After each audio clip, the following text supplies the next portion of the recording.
At ngayong araw may parcel po dito na malaki. Ito po, halos mas malaki pa sa basket ko. Mas malaki pa sa basket ko yan, gar.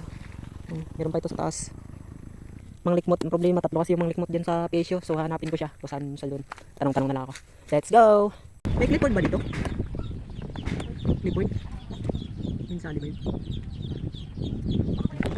Saan ba dito? Pakilang nila. Yeah? Yeah? May kilala kayo ditong clipboard? Clipboard? Yung sali ba yun? Wala ba? Wala ba? Manglikmot kasi, baka sa'yo ko baka dito ba? Ay, tatanungin ko na lang doon.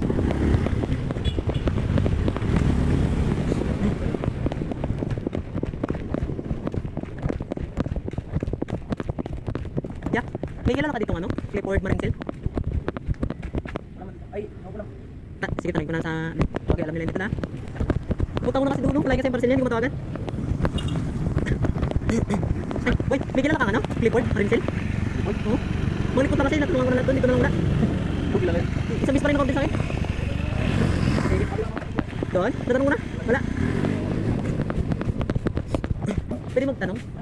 May borders pa kayo ditong Clipboard Marincel? Dito daw ba nakatira? Ano po kasi yung address niya, Manglikmot? Tatanungan ko na kasi doon lahat. Wala. Hindi kasi matawag ang number niya. At may mga likmot dito, doon sa loob. Opo, tinanungan ko doon sa dalawa. Pero dito kasi, kung dito kasi sa ano, puro babae kasi dito. Ano yung lalaki? Opo, lalaki po. Clipboard Marincel ba yun?